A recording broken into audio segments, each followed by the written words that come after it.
Vous avez probablement déjà entendu cette histoire troublante des jumeaux, dans laquelle l'un des deux jumeaux, ayant quitté son frère pour un voyage intersidéral, revient plus jeune que son frère resté sur Terre.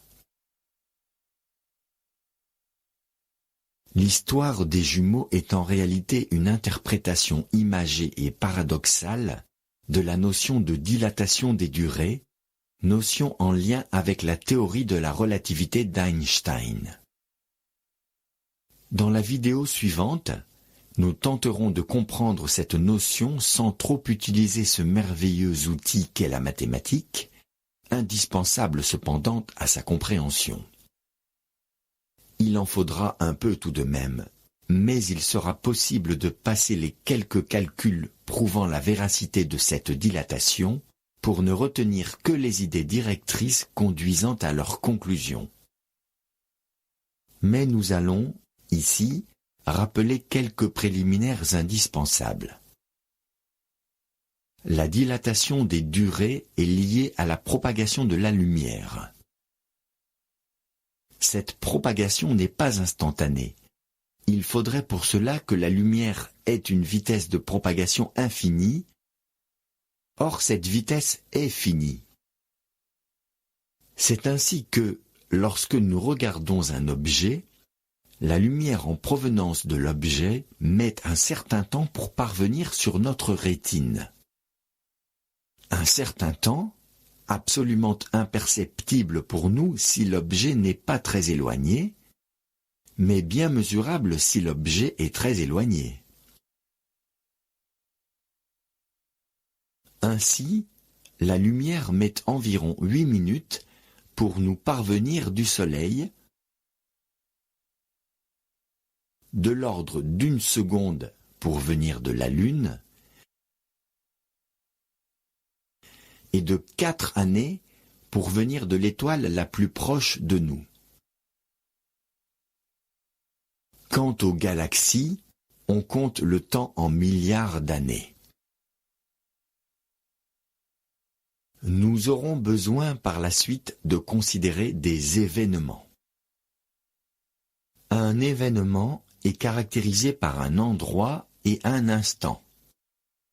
Par exemple, à New York, un avion percute la face nord-est du 95e étage de la première tour du World Trade Center le 11 septembre 2001 à 13h46 et 30 secondes. L'endroit et l'instant sont parfaitement déterminés, sauf que, si on voulait situer maintenant l'endroit où s'est produit cet événement, la description précédente serait insuffisante puisque la tour en question n'existe plus. Il y a une façon simple de situer l'endroit d'un événement. Supposons que dans une maison, un éclat peu visible ait été fait sur le bord du plan de cuisine. Celui qui a fait l'éclat peut le repérer à partir d'un angle bas de la pièce en utilisant les 3 directions, OX, OY, horizontale, et OZ, verticale. Il peut ainsi situer l'éclat relativement à l'origine O.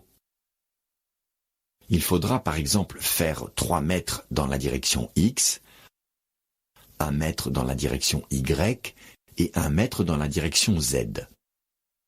L'endroit de l'éclat est caractérisé par les 3 nombres 3, 1 et 1 en référence à l'origine O et aux 3 directions OX, OY et OZ. Toute personne pourra ainsi retrouver exactement l'éclat en utilisant les 3 nombres 3, 1 et 1.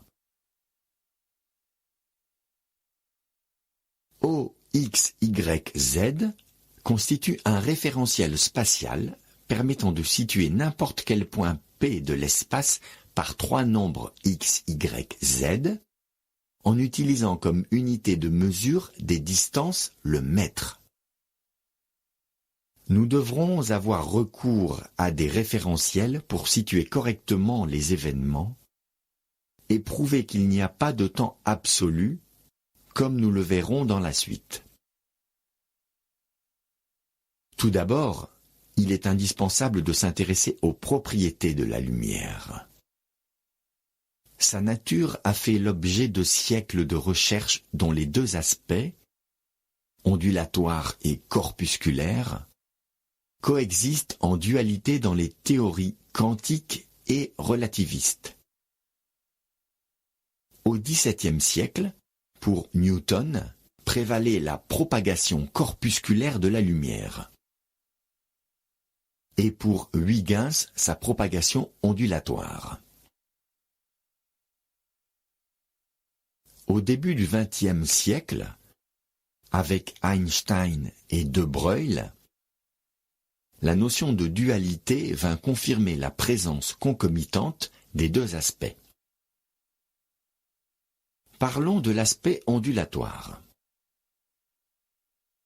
On peut penser, en dimension 2, à une onde provoquée par la chute d'un caillou à la surface de l'eau, se propageant par cercles concentriques depuis l'impact, et imaginer le phénomène analogue en dimension 3, se propageant par sphères concentriques depuis la source de lumière.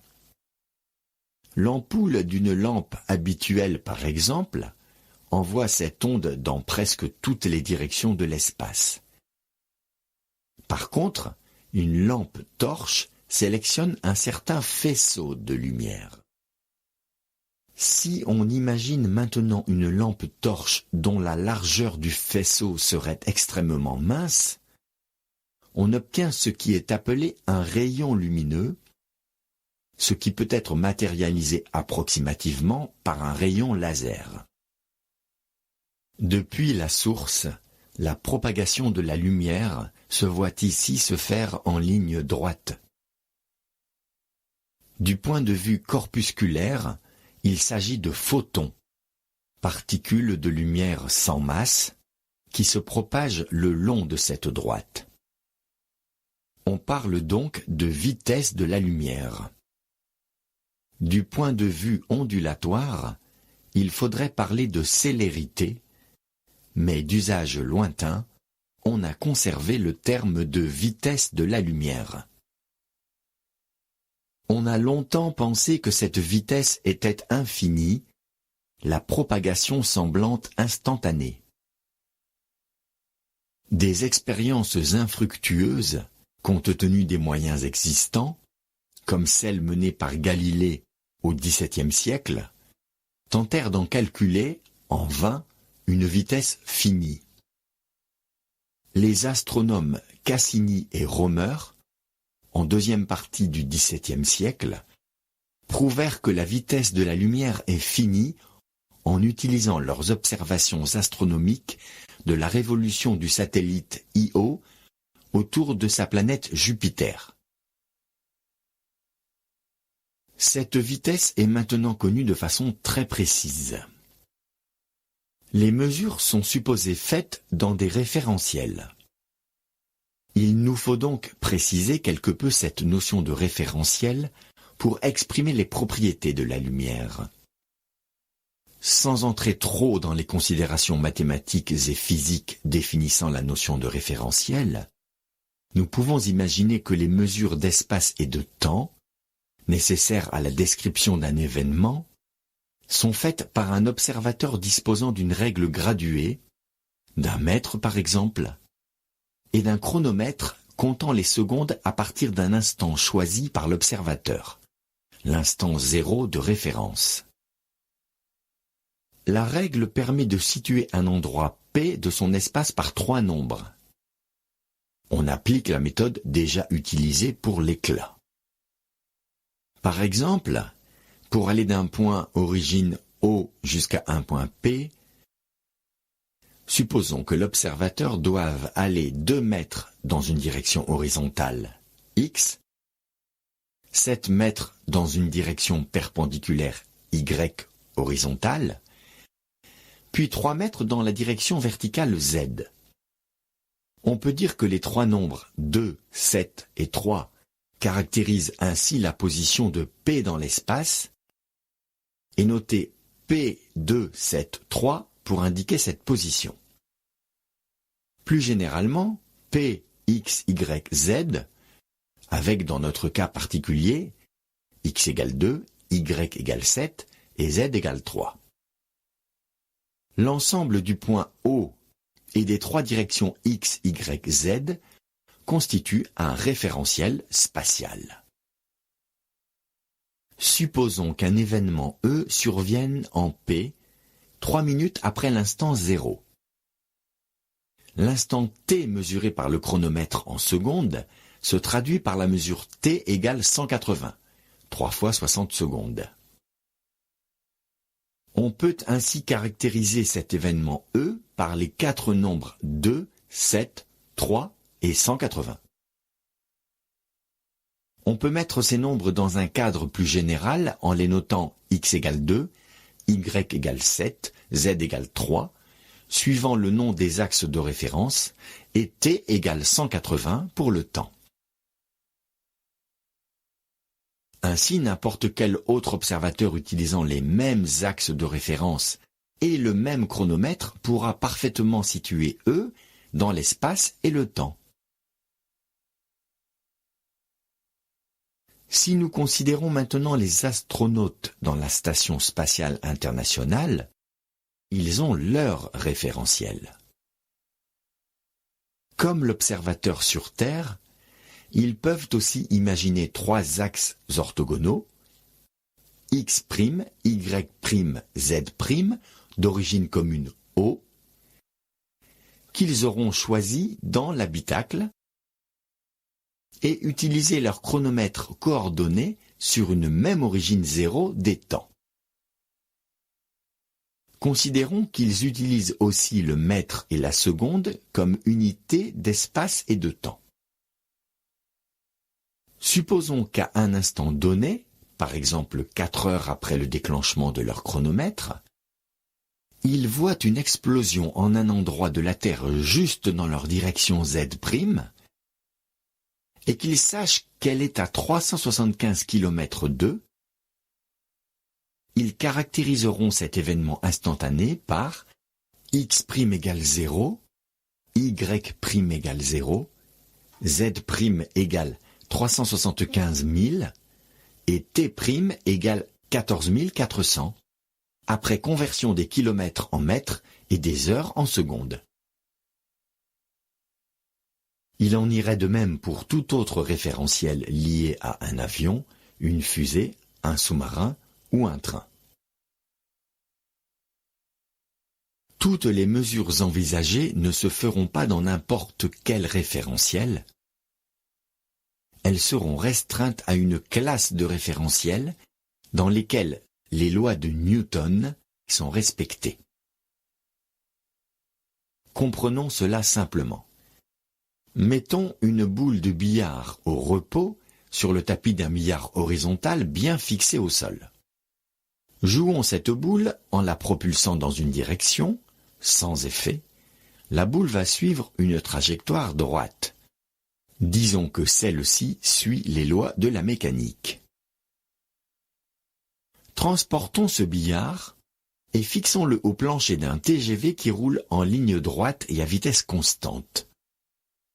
Tout le monde peut constater qu'en jouant la boule de façon identique, elle suivra aussi une trajectoire rectiligne.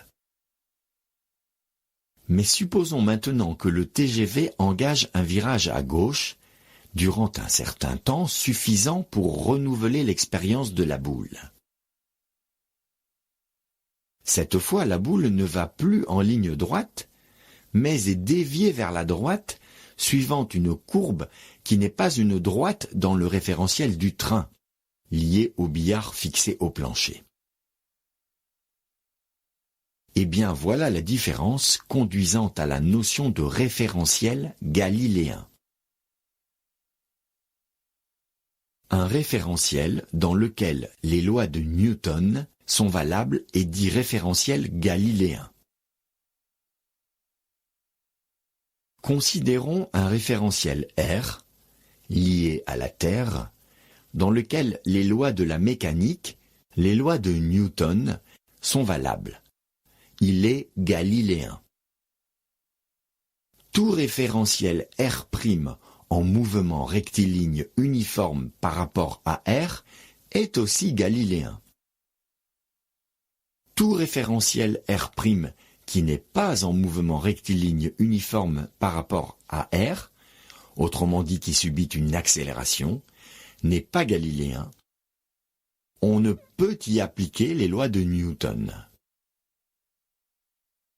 Les lois de Newton sont celles qui régissent la dynamique des choses que nous connaissons, qu'il s'agisse de solides, de liquides ou de gaz. Ces lois de Newton, pour simplifier, tournent autour de la célèbre formule F égale ma.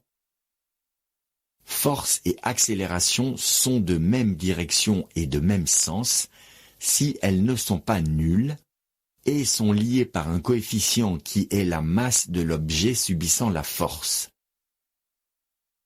Une boule subissant une force F non nulle va se mettre en mouvement par l'accélération A.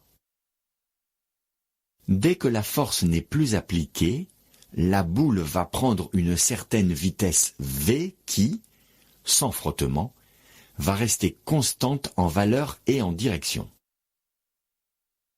La boule va se déplacer alors en mouvement rectiligne uniforme, comme nous l'avons indiqué, si les lois sont respectées, donc si le référentiel est galiléen. Pour en terminer sur la notion de référentiel galiléen, reprenons l'expérience imaginée par Galilée au XVIIe siècle. Un bateau navigue horizontalement en ligne droite et à vitesse constante par rapport à la terre. Un matelot grimpé en haut du mât du bateau laisse tomber un caillou depuis sa main éloigné à 1 mètre du mât. Le caillou va tomber exactement à la verticale, parallèlement au mât, et donc sur le pont aussi à 1 mètre du pied du mât. Le référentiel du bateau est galiléen. Supposons que le bateau soit fortement freiné. Par inertie, le caillou tombera plus d'1 mètre de vent sur le pont, un peu comme nous sommes projetés vers l'avant en cas de freinage d'une voiture. Après ces quelques considérations, à partir de maintenant et comme dans la théorie de la relativité restreinte d'Einstein, nous supposerons donc toutes les mesures faites dans des référentiels galiléens. Nous allons donc, dans la 3e vidéo, nous intéresser à l'influence de la lumière sur les mesures du temps et conclure à la dilatation des durées.